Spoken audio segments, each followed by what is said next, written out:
Hello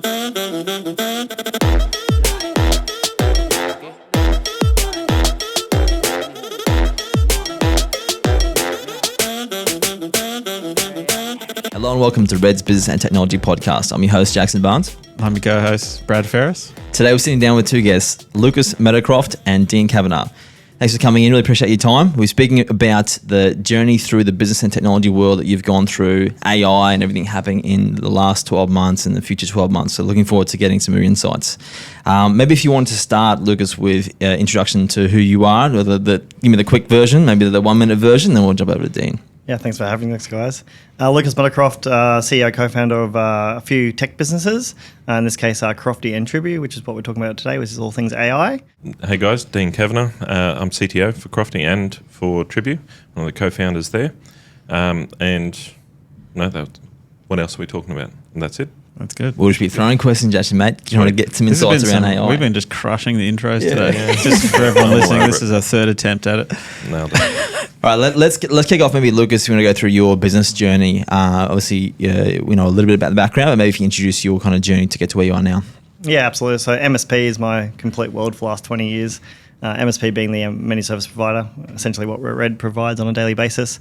That journey really quickly evolved from being an IT engineer on the road, going and servicing clients, to doing more account management, sales, through to then running an MSP and focusing on the business world. So I was thrown into the business world, i.e. running the business, 15 years ago, and then had to learn all things business and not MSP and not technical.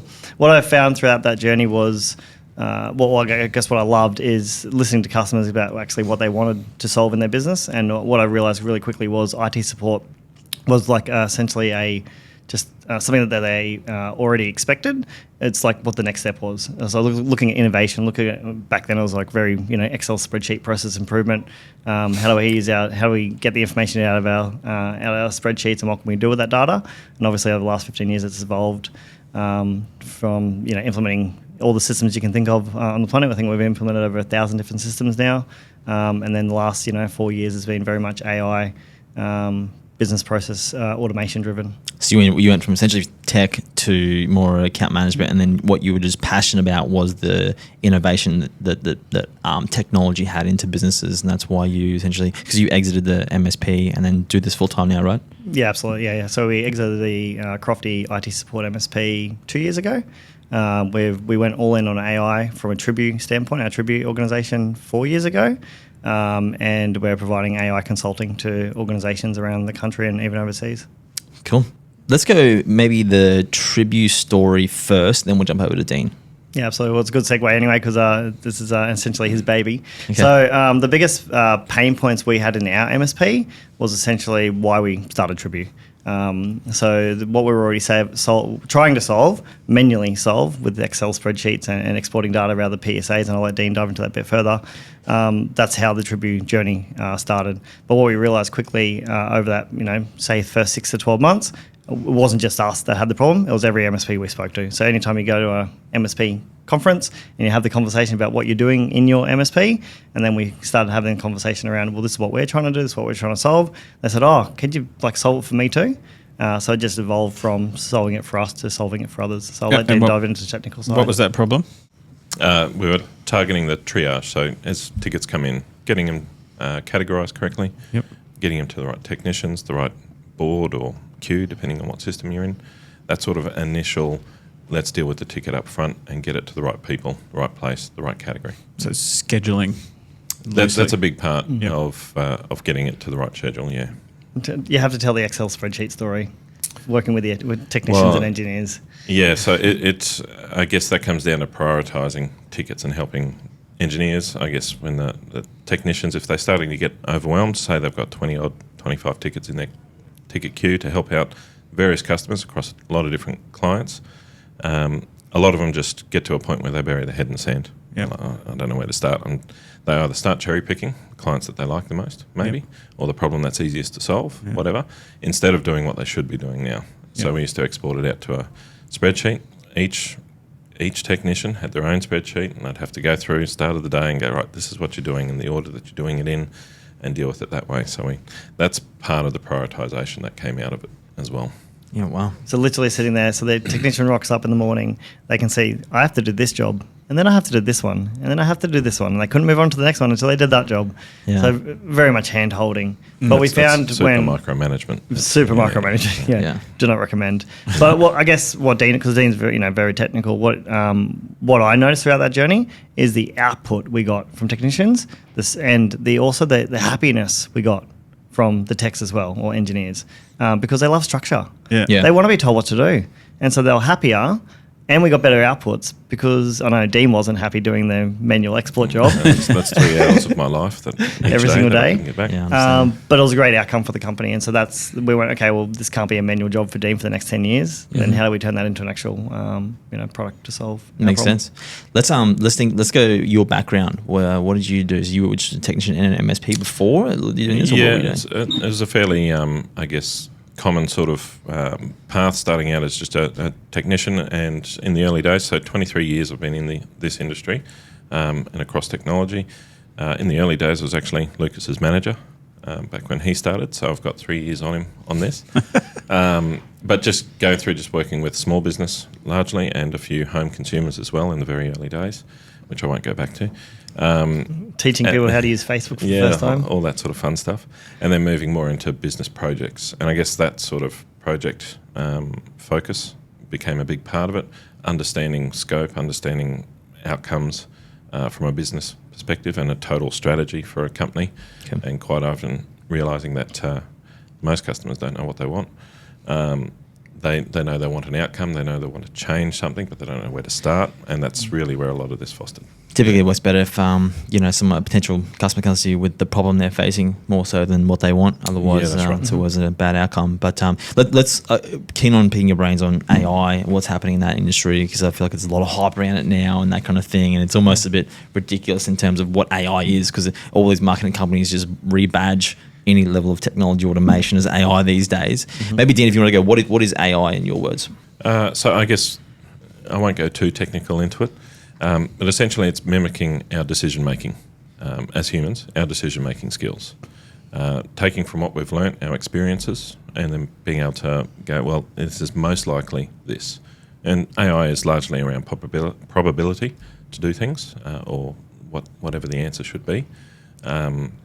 And that's essentially what we're doing as humans. We might think we know the answer 100%, but there's always just this sliver of doubt, I guess, behind things often. And that's essentially what AI is as well. That's important for everyone to consider. It's never going to be 100% right. Humans are never 100% right, so can't expect it to be the same in the machine. Yeah. And maybe either one want to answer this one. How has AI in the last 12 months changed the business world? Maybe an example of something AI that you've put into a business, for example. Well, I think the biggest thing that's changed is we can have a conversation with someone about AI now. So for 3 years previously, we were hitting our heads against a brick wall. We could not talk to anyone about it. No one would listen to us. That was our entire world for a long time. And it's like, well, I say a long time in the tech space. And we just couldn't talk to anyone. It was just it was really difficult to have that conversation. So is that basically off the back of ChatGPT, I guess? Yep. ChatGPT launches within a few weeks. People now know what AI is, and next minute, the only conversation we're having is about AI. Yeah. So that's from a personal journey, because even in the early days when we raised capital from VCs in the US, even having an AI conversation then, it was still very much an unknown conversation. So I was like, I think it's this. And actually every investor thought it was something different. Right. So even that was a hard conversation compared to these days. From a business perspective, AI can be utilized across the entire board when it comes to your organization, whether it's marketing, sales, operations, service delivery, or product development, and even HR, people and culture, finance. It can be utilized in every aspect of the business, right? The biggest disconnect I find in the conversation we have these days when it comes to AI is, we just need AI. What does that mean? And so we always talk about this. It's like 95% of what we do is automation. 5%, which is what Dean was talking about, the decision making. 5% is AI. 95% is just pure automation, which we've been doing for 20 years. So that's the interesting conversations that we're educating people on what AI is these days. We've definitely seen that, and like I said, I think everything's remarketed as AI these days. Have you got an example, maybe just seeing on what you've done, maybe a cool AI project for a business locally? Yeah, this is Dean's entire world. I would probably pick the business insights, like just be able to extract data and forecast data that customers didn't know where their business were previously. There was so for a couple of examples, I guess, one was for an energy company, and we kind of uncovered something that they didn't necessarily understand from their data. Now, this isn't a huge amount of AI in it necessarily, but it lets them forecast into it. But essentially, we would pick out their contracts essentially from the time that they get paid versus when the job is finished. And it was like 40 days as a gap, and it varied a lot. The value of the contract didn't matter. It could be for $1,000 contract or a $4,000 contract. It didn't really matter. What it turned out to be is the reason that it could vary from 2 days from payment or 40 days to get payment was purely because there was a report that needed to be written in between before payment could happen. So the sooner the report got written, the sooner that sort of cash flow would tighten right up. And they weren't able to visualise that or see that, and then we could start to measure that and forecast, okay, well, this is what your cash flow is going to start to look like as you bring this closer. So that's the insights side of things. In terms of some of the actual, I guess, AI predictions, has largely been around, say, email, for example, being able to classify what has actually been coming into a group email inbox. This is partly where Tribu kind of sits as well. That's very focused on IT support, but this was just a general, all emails received at this company all went through one mailbox. Pretty interesting sort of strategy, but it is what it is.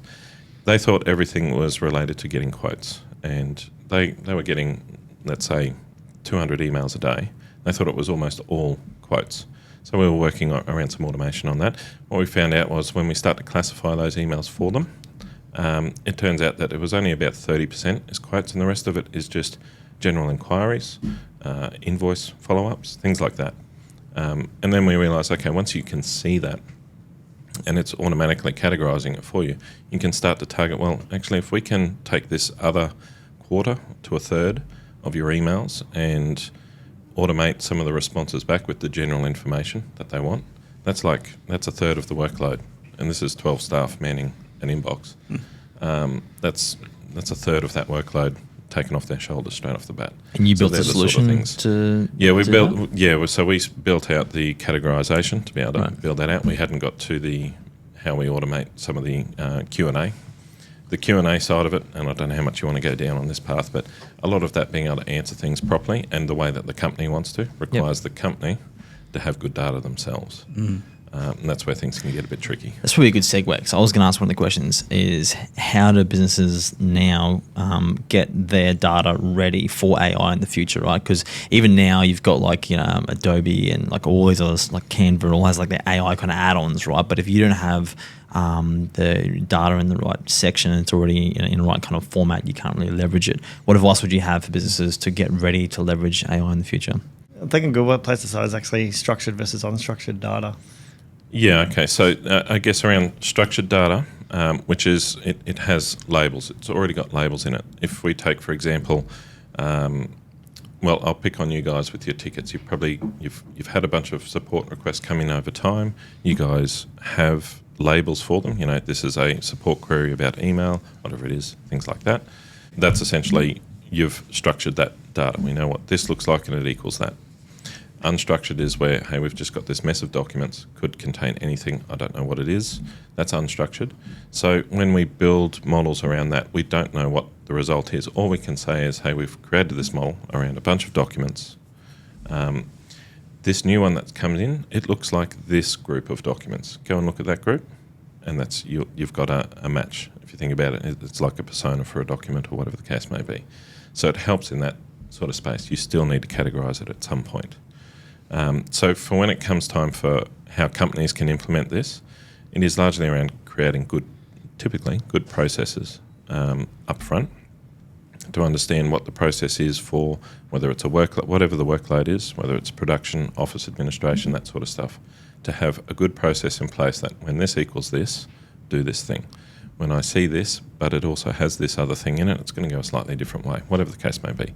It's a lot of business rules, but typically, even if it's just a human learned behaviour and it's gone a particular path, that's where I can pick up and say, okay, well, this content moved along this path. I'm going to move it along it for it. So your advice there is to essentially evaluate where information is coming into the business and make sure it's categorised and set up in a way where in the future you can potentially automate that. That will get you the cleanest results typically.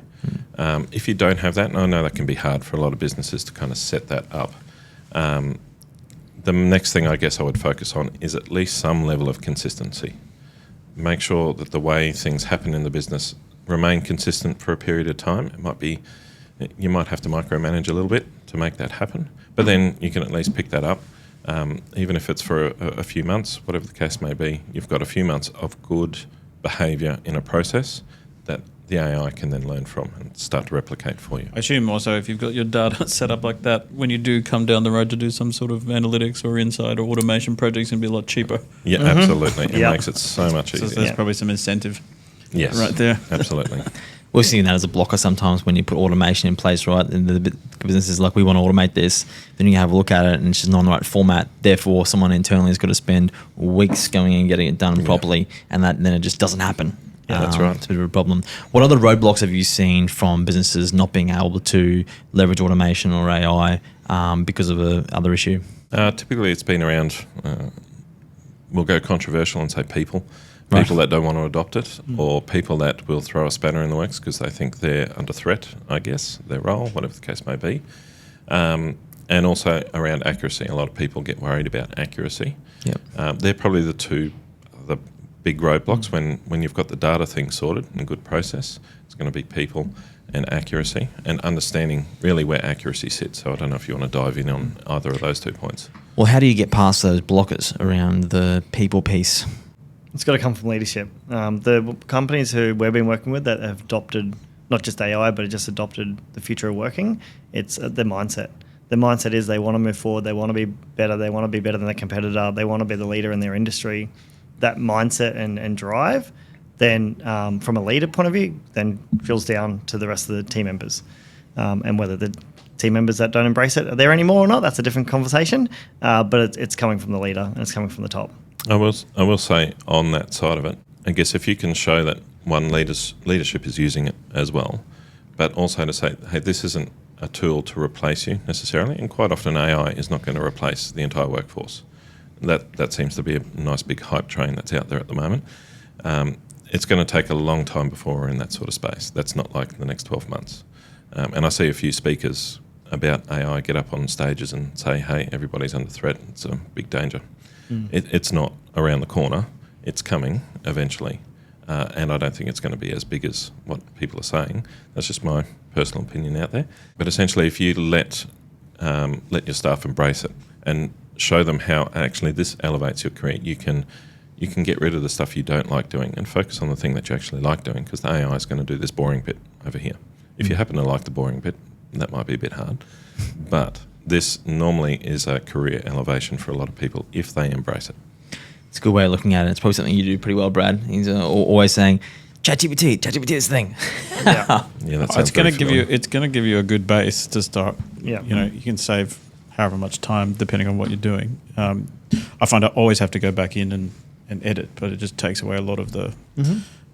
You don't have to deal with a blank page anymore. You get something to manipulate and work with straight away. Things that would take you hours to do is now literally 5 minutes. Yeah. Why would you not want to make your life better? Yeah. A real quick example off the back of what Dean said is quick wins, right? What we call quick wins. How do you get leadership? How do you get staff members? How do you get anyone in the company to embrace change? Essentially, AI automation. Quick wins. So quick wins could be as simple as example the other day was like staff members are looking at a PDF document, taking information from that PDF document and putting into a system. That's what they do on a daily basis. Is it a full-time job? No, but it's a part of the job. So rather than doing that manually, you extract the data using AI and you input the data into the system. So it's automatic. You don't have to manually input that data anymore.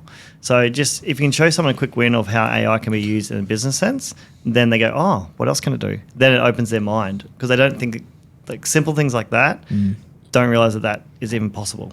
That's and good then advice. it's often just then redeploying that person to do something else that's more meaningful. So. Yeah, What would you say to people who, I think you probably get this a lot of the time, so I'm going to ask it and get your response out of it. Say it's a accounts payable automation, and no, it's big numbers. If the AI changes numbers here, it could be backwards heaps, or pay people wrong amounts, for example. Do you still get pushback in that area, or people are okay with that? I think this is the accuracy conversation. It is a bit. Look, when it comes to hard numbers like that, and I will say a lot of the LLMs that are out there, ChatGPT is probably the most common one, hasn't got that right 100% of the time, and people need that part to be right 100% of the time. So what do you do? For those sort of things, you don't have that decision making done by the AI. That's the short answer. So it's more sensitive information, whether it's dollars or whatever else. If you're letting AI to deal with that, and if there's a mistake, it can have a massive business impact if it's wrong, which basically is accuracy, right? So your advice is to not automate those things. You can automate the creation, but I'll put it to you guys. If you guys happen to have a large tender that's about to go out, for example, I'm sure more than one person looks at the final result. Yeah. That just remains in place. It's just the initial build and all the time that goes into building that up can be done by AI. And then you're going to have some fact checkers, let's call it, on the tail end of it. That's already probably part of your process for critical information to just do a check. That still happens, Yeah. and that would remain in place. Someone told me yesterday that there's actually an AI tool, I can't remember the name of it, that can actually help you with tender responses and just do 80% of the work. So, interesting. Out of the box today, you can do, like ones that we're literally quoting on right now for clients, is to automate their entire service reporting. So something that would normally take 1 or 2 full days' work to write a full service report, we can do in, minutes or... Yeah, right. Yeah. So what's the majority of the work that you're doing for businesses, processes or functions you're putting AI into? Yeah, I guess our background is all about business process internally. So we're not going out there and creating new AI apps and helping people, solve world problems. It's really focused on the internal automation aspect. So how do we remove all the mundane tasks from staff members and give them time back, like Brad said before, so they can do more meaningful work? That's our core aspect. So that service report example, so you'd be pulling from multiple Systems. and data sources? Yep, multiple data sources, multiple systems. So essentially, a person who needs to put an example the other day was in the NDIS space, community worker. They would pull in multiple different data information from multiple different systems they use in their business.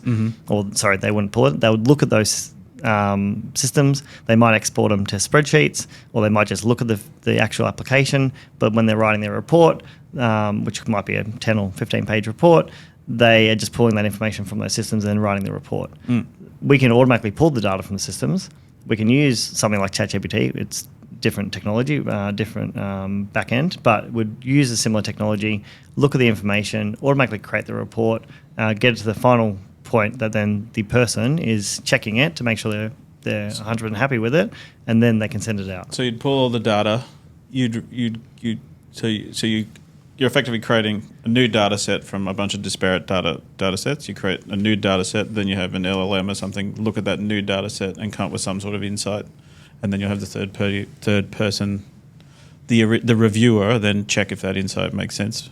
Essentially, like that. yeah. No, that's cool. That's a big part of it. And I guess talking, because we've spoken a bit about ChatGPT here, and something like that, like Lucas mentioned, NDIS, there's obviously sensitive information about people in that sense. Yep. That's not something that we would recommend goes to ChatGPT. That's a open sort of, it's offshore, all that sort of stuff. Yep. People will ask questions about security and that. Yep. You can take these LLMs and make them your own, in your own hosting, your own sort of data center, whatever the case may be, so that it remains yours and it's not third parties necessarily. Weighing in on it, or maybe leveraging whatever's happening through it and having access to that data.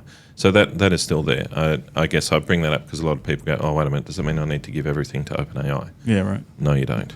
OpenAI is just a great tool to go, well, is this in the right space to be able to do this thing? Yes. Yes, it is.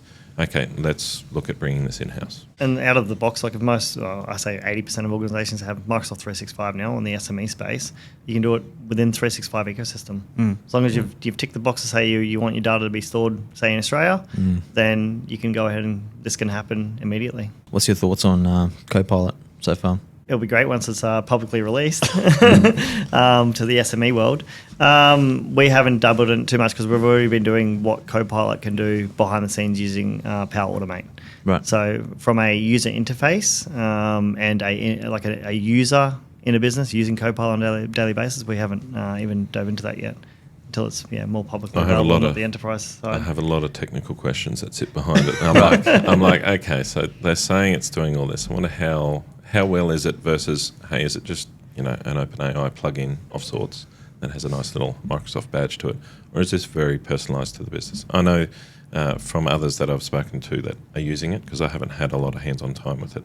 They're saying no, it's personalised, but it's still not quite right. So. And I guess I do want to dive into it with my technical hat. Yeah. Because it can't be rolled out to SMEs like per user per month scenario unless you go and buy the enterprise licenses right now. It's like, well, you can do everything that it says it can do because there's no documentation on CoPilot. You can do everything out of it as it would do behind the scenes using Power Automate anyway.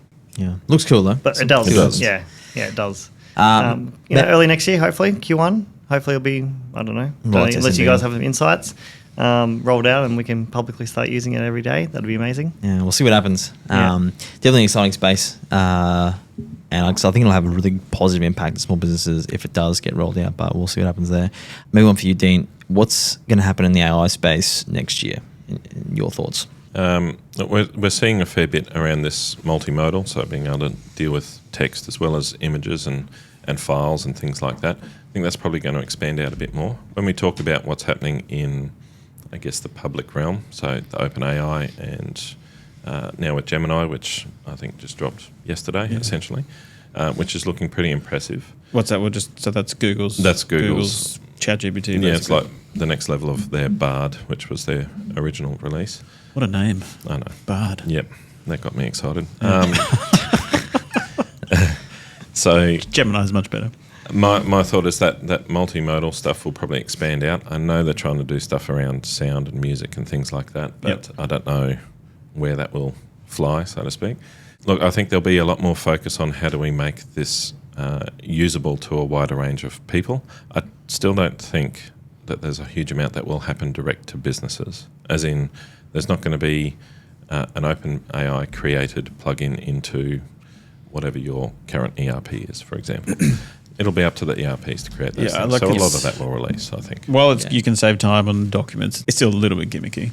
It is. Like it's useful. Like that's why I like the prospects of CoPilot, just because my understanding is just in 365, and that's not all we use, but a lot of our information is in 365. But for me, being able to question what's going on in my environment and have we met with this client or show me anything around this document or what's Jackson been up to or whatever, that it will be able to give those somewhat, for lack of a better term, gimmicky insights, but still quite useful. It would still save me time and give me a different perspective. So, but yes, is it solving all the world's problems? Not really. No, but it's going to be useful. Yeah, I would say that we're going to see a bit more maturity. Like you mentioned before, Canva and a few of those that have AI built into them. Yep. They will start to probably mature a bit more. They will actually get a lot better at what they're doing now. You can see where they're headed.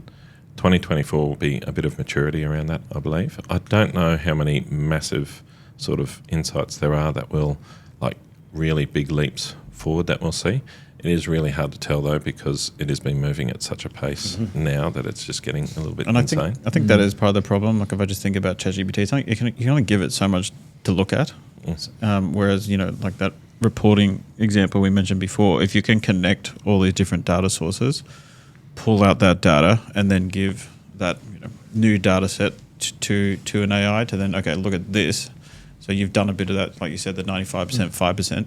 That's pretty powerful, and that's where you can get some real meaningful so business results. Is going to thrive, yeah. I guess for the audience listening is if you have an AI first mindset, so anytime I look at a new product or using any of the tools internally, I go, well, what can I do from an AI point of view before I think about what can I do out of the box? Example, I said yesterday we met with a client. I had to create process maps. And so I've been creating process maps for 10 years. And so you normally sit down with the client, document everything that they do in their process. This is accounts, talk accounts payable, accounts receivable, document all their processes. Then you go away and spend an hour or 2 hours creating process maps on, the entire process. I said, no, AI first mindset, sat with the client. I said, do you mind if I do this with you? So I documented their process sitting with them. And at the same time as documenting, I put it directly into FigJam, which is the Figma process map version, into their new AI tool. And we created the process maps there and then on the spot within 5 minutes. The whole process map, start to finish, completely created for me. So what's it got in it? FigJam? I know FigJam. Figma. FigJam's a process map tool. And they've got some AI. So how did it save you the time? Because it created the entire process map for me. Didn't have to piece together all the bits well, you and just pieces. voice recorded it. And I typed. You couldn't do voice recording. I just typed out the process. So Cool. So when this task comes in, what happens after then is I then have to input that into the system. I then have to notify this person that that I've imported it. I then have to tell this person the next step, like literally the step by step. Like you still got to get out of the person every step they go through. Yep. But once you document that inside the system, and I'm just using Figma or FigJam as an example because it's a good tool. Normally you'd physically go and create the diagram. So create the shape, all the different shapes you'd use in a process map, and then you'd spend the next couple of hours trying to figure out if that sits right, move that arrow here, push this arrow here. It takes time, right? Yeah. 100%. I was not expecting it to be because it's a brand new release just a couple of days ago. I was not expecting it to be perfect. It was so perfect. I got the custom to review it a few times, and they said it's exactly what we go through. Yeah, I think you're on right. the spot with the customer in their office. Yeah, it's definitely going to mature, I think, next year, how AI and in the tools as well that are being leveraged, that's going to mature as well. Like, you look even prior to like ChatGPT and stuff, there was things like, was it Google who had that phone thing where you could call the AI assistant or whatever? 5-6 years ago? Yeah, that's what I was going to say. It's like, that was a long time ago. But even today, no small business is using that. Everyone has like standard IVR stuff kind of calling through. So it's probably going to mature and push out all those little things where you could leverage AI, but it'll get more products around that kind of space. And I think that's definitely good advice on where that's going. Let's pivot a little bit, maybe Lucas, back to you. Raising capital in Australia as a kind of tech startup. You want to explain your journey and process you went through and maybe lessons learned? Yeah, absolutely. So when we came up with the concept, well, Dean was able to build the concept via spreadsheets, and then we wanted to turn into a product. We spoke to many MSPs, and they also wanted the idea.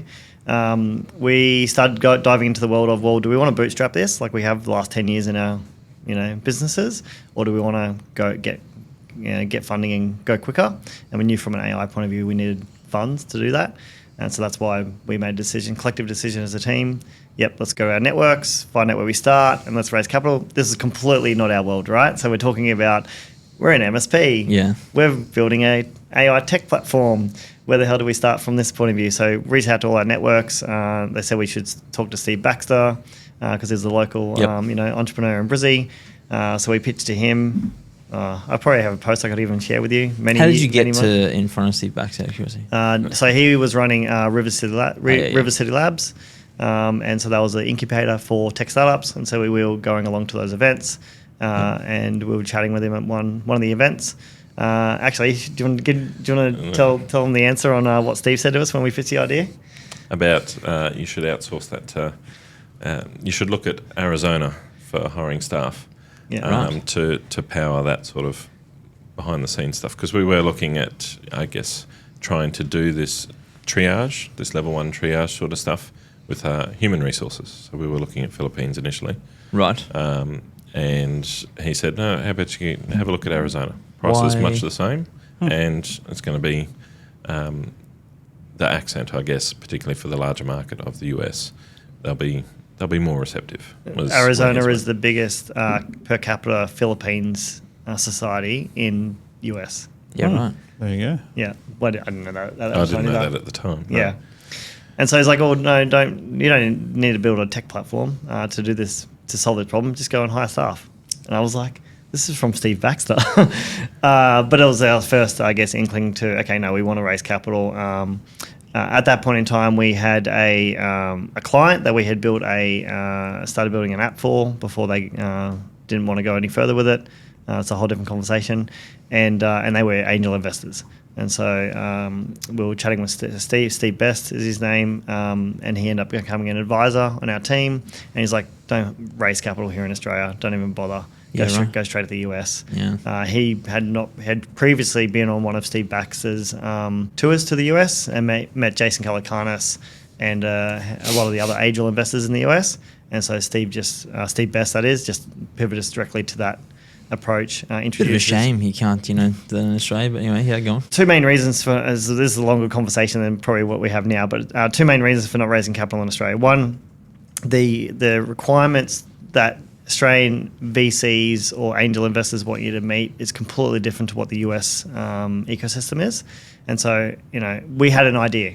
We didn't really have a product. We kind of had a bit of an MVP that we put together, but it wasn't really a fully blown out product that we had built, launched, and got customers, paying customers, right? Like, hundreds of paying customers. So we hadn't got to that point.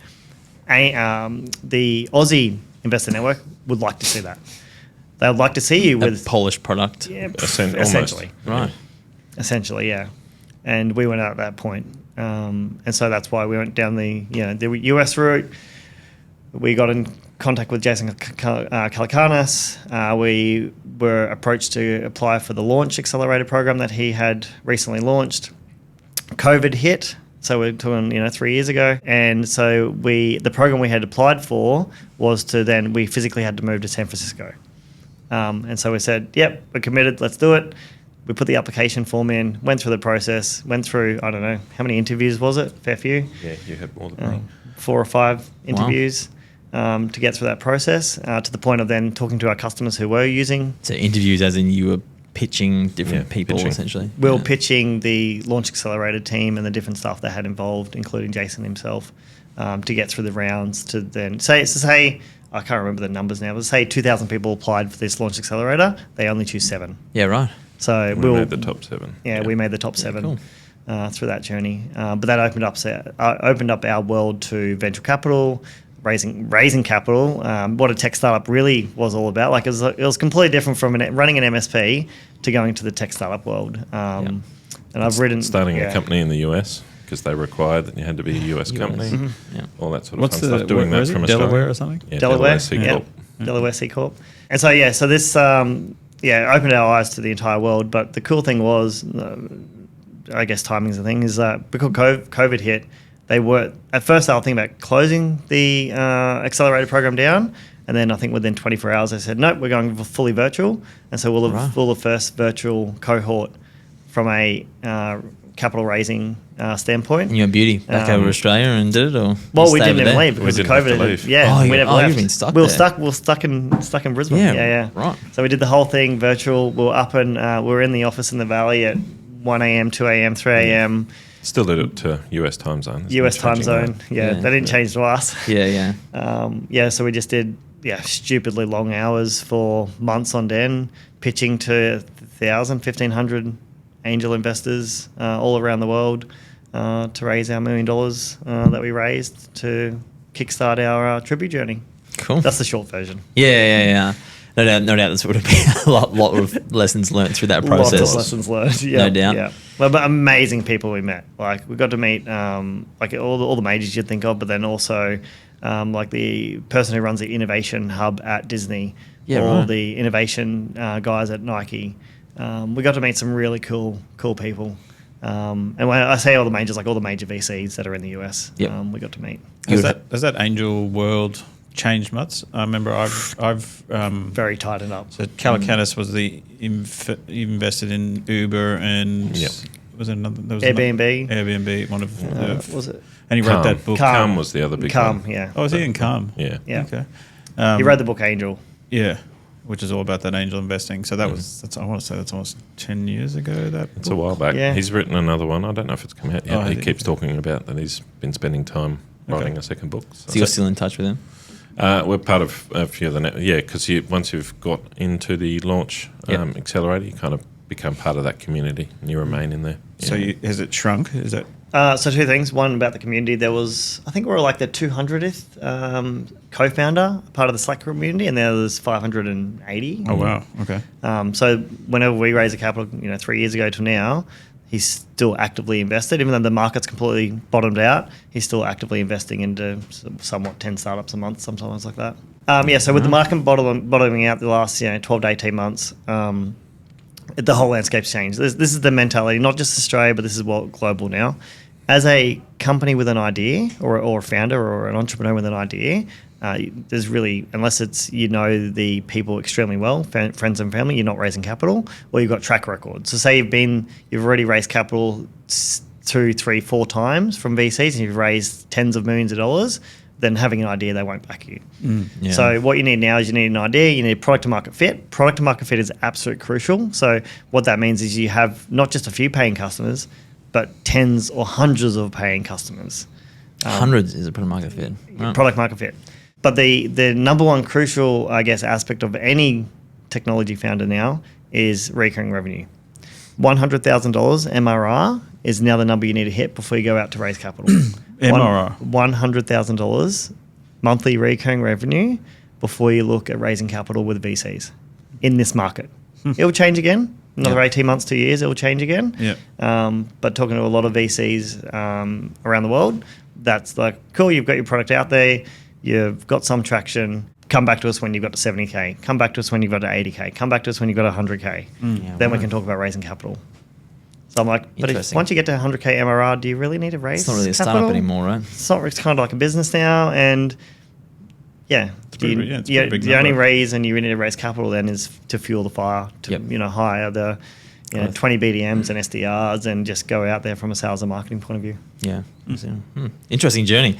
I'm conscious of time, we've gone a little bit over, but what's next for Lucas and Dean and Tribu, and what you guys are working on? Tribu these days is really focused on the vendor, so we're doing vendor integration. So selling AI software to MSPs hasn't really gone to plan. I knew, building the product was going to be hard. Well, actually, I didn't even do any of it. It's all Dean.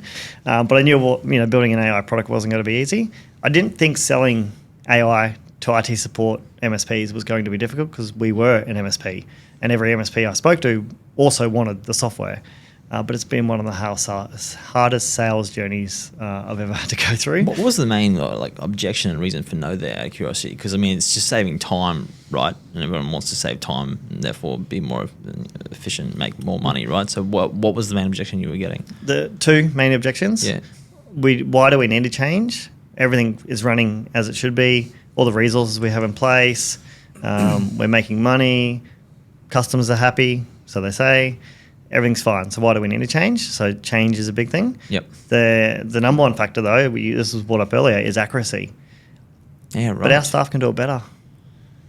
I would say, even though accuracy was part of it, it wasn't so much that it was that the AI would have been wrong. It would have been wrong for some of them because they all realised that actually we have not been doing a good job with our ticket data so far. We have not had good process or policy in place already. Many MSPs out there are quite haphazard, let's call it. Not all of them. The ones that have good structure, they were able to implement it straight out the gate and it's worked a treat. But what we found is it kind of put a spotlight on the fact that they haven't been doing things very well for a long time.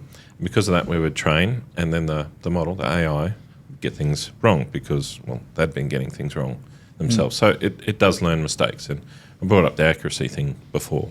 But essentially, if you've got too many mistakes in there, it will start to replicate that. It does have some tolerance for some mistakes, but not a lot. Yeah, I guess that's almost the reason for a lot of people not adopting in general AI automation in their business is that accuracy piece. Yeah, that's right, yeah. Your larger MSPs, they have a good amount of discipline, typically, and they can pick this up. Your smaller IT providers and things like that, they normally start, 1, 2 people, one-man band, that normal terminology.